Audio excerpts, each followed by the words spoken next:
आज हो गया आपका 20 मई 2024 और आज के डेट की बात करें तो बहुत सारे बच्चों के व्हाट्सएप पे मैसेज आ रहे हैं और बहुत सारे बच्चों के कमेंट बॉक्स में कमेंट आए हैं कि सर मेरा नया स्टेटस चेक नहीं हो पा रहा है। मेरा स्टेटस जब मैं चेक करने जा रहा हूं तो वी आर सॉरी की समस्या आ रही है। कुछ बच्चों का कहना है कि सर इनवैलिड रजिस्ट्रेशन नंबर और डेट ऑफ बर्थ की समस्या आ रही है। तो वो नए तरीके से जो कह लीजिए कि उनका ऑफिशियल लिंक है वो उस लिंक से चेक नहीं कर रहे होंगे, इसीलिए उनका इनवैलिड की समस्या उनके पास आ रही होगी। ठीक है, तो इस वीडियो में हम जानेंगे कि आपको अपने यूपी स्कॉलरशिप 2023-24 का नया अपडेटेड स्टेटस कैसे चेक करना है। और इसके अलावा बहुत सारे बच्चों के मैसेज वगैरह हैं, जैसे कि मैंने आपको इन्फॉर्म किया था कि किन बच्चों को जो ओबीसी के छात्र छात्राएं हैं उनका भी स्टेटस वेरीफाइड हुआ है। जिन बच्चों का ब्लॉक वगैरह फीस वगैरह की समस्या आ रही थी, कुछ बच्चों का वेरीफाइड हुआ है, कुछ बच्चों का जैसे के तैसे है उनका वेरीफाइड नहीं हुआ है। इसके अलावा जो एससी और एसटी कैटेगरी के स्टूडेंट्स हैं जिनके में फीस वगैरह की समस्या आ रही थी, फीस मास्टर अगर नॉट फाउंड या फिर बोर्ड एफिलिएटिंग एजेंसी द्वारा सत्यापित नहीं किया गया था, उनका भी वेरिफिकेशन। बहुत सारे बच्चों का कमेंट भी आ रहा है, मैंने आपको टेलीग्राम पे मैसेज भी किया था। सारी अपडेट्स वगैरह मैं आपको टेलीग्राम पे इन्फॉर्म करते रहता हूँ। कभी कभी मैं आपको वीडियो नहीं प्रोवाइड कर पाता तो टेलीग्राम पे ही मैसेज कर देता हूँ। जो भी चीजें होती है कि हाँ आपका स्टेटस वेरीफाइड हो गया है, किनका वेरीफाइड हुआ है, कब तक वेरीफाइड होगा, ये सारी अपडेट वगैरह मैंने ऑलरेडी आपको टेलीग्राम के माध्यम से दे दिया। ठीक है, तो इस वीडियो में हम स्टेटस चेक करना सीखेंगे। देखिए, स्टेटस चेक करने के दो तरीके होते हैं। ठीक है, सबसे पहले तो आपको यूपी स्कॉलरशिप के ऑफिशियल वेबसाइट पे गूगल में आपको यूपी स्कॉलरशिप सर्च करना होता है। जो यूपी स्कॉलरशिप की ऑफिशियल वेबसाइट है, इस वेबसाइट पे आपको क्लिक करना होता है। ठीक है, उसके बाद से कुछ इस प्रकार का इंटरफेस यहाँ पे आपको क्लिक करके, ठीक है, ये जो 3 डॉट दिख रहा है ऊपर, इस पे क्लिक करके और यहाँ पे नीचे आना है। यहाँ से आपको डेस्कटॉप साइट पे कर देना है। अब कुछ इस प्रकार का इंटरफेस आपके सामने ओपन होकर आएगा।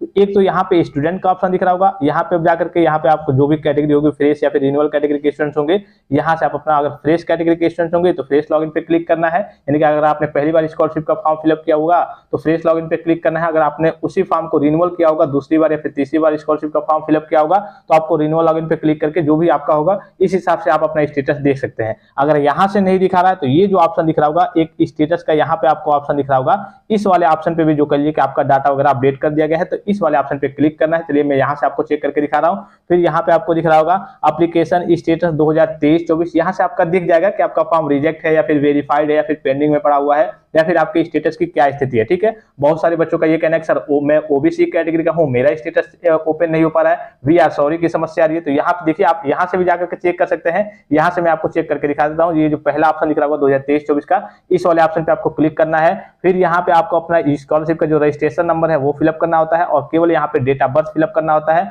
और ये जो कैप्चा दिख रहा होगा इसको यहाँ पे फिलअप करके और नीचे एक ऑप्शन दिख जाएगा आपको सर्च का, इस वाले ऑप्शन पे आपको क्लिक करना होता है। चलिए सारी चीजें फिलअप करके फिर मैं आपको लाइव तरीके से आगे प्रोसीड करके आपको दिखाता हूं। अब देखिए सारी चीजों को फिलअप कर लिया गया है। यहाँ पे जो सर्च का ऑप्शन दिख रहा होगा ग्रीन कलर का, इस वाले ऑप्शन पे आपको क्लिक करना होता है। अब जैसे इस पे क्लिक करेंगे आपके सामने कुछ इस प्रकार का इंटरफेस ओपन होकर आ जाएगा। ठीक है, तो सबसे पहले यहाँ पे देखिए लाइव प्रूफ के लिए जिस डेट में आप चेक कर रहे होंगे वहां पे ये छाप तारीख आपका दिखा देगा। जैसे कि 20/5/2024 यानी कि 20 मई 2024 के डेट में, यानी कि आज के डेट में चेक किया जा रहा है तो आज यहाँ पे दिखा देगा। ये 2023-24 का यहाँ पे आपको दिख रहा होगा। फिर जो ओबीसी के स्टूडेंट्स कह रहे हैं कि मेरा स्टेटस ओपन नहीं हो रहा है, वी आर सॉरी की समस्या आ रही है, तो वो यहाँ पे देखिए, यहाँ पे इनका वर्ग जाति समूह क्या दिख रहा होगा, ओबीसी दिख रहा होगा। चाहे आप जनरल से हो, एससी एसटी से हो, चाहे ओबीसी हो, चाहे माइनॉरिटी से हो, मतलब कि जिस भी कास्ट कैटेगरी से बिलोंग करते होंगे, आपका अगर स्टेटस वहां से नहीं दिख रहा है, स्टूडेंट लॉगिन से जाकर के नहीं दिख रहा है, तो फिर यहाँ से जाकर के आप अपने स्टेटस चेक कर सकते हैं। ठीक है, ओबीसी यहाँ पे दिख रहा होगा। फिर और कुछ डाटा यहाँ पे आपको दिख रहे होंगे, कुछ ब्लर दिख रहे होंगे। फिर नीचे क्यों आएंगे तो इनका कंप्लीट कब हुआ था रजिस्ट्रेशन, पूरे डेट वगैरह दिख रहे होंगे। वेरीफाइड बाय बैंक है यहाँ पे दिख रहा होगा। ठीक है, और यहाँ पे दिख रहा होगा पांचवा ऑप्शन में verified recommended by district scholarship committee, लेकिन करंट स्टेटस में फिलहाल में इनका दिखा रहा होगा यहाँ पे वेरीफाइड कर दिया गया है।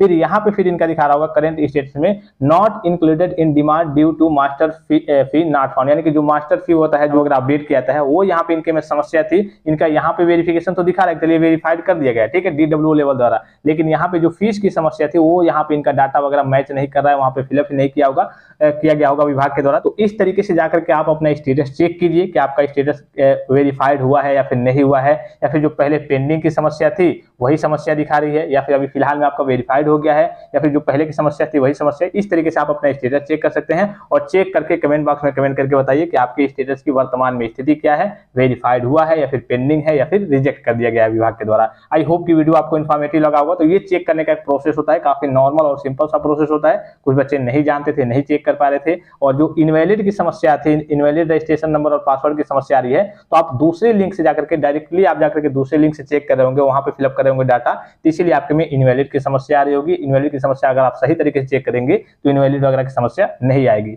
और भी कोई डाउट हो तो कमेंट बॉक्स में कमेंट करके पूछ सकते हैं। फिलहाल इस वीडियो में इतना ही, इजाजत दीजिए, धन्यवाद, थैंक्स फॉर वॉचिंग, मिलते हैं नेक्स्ट वीडियो में।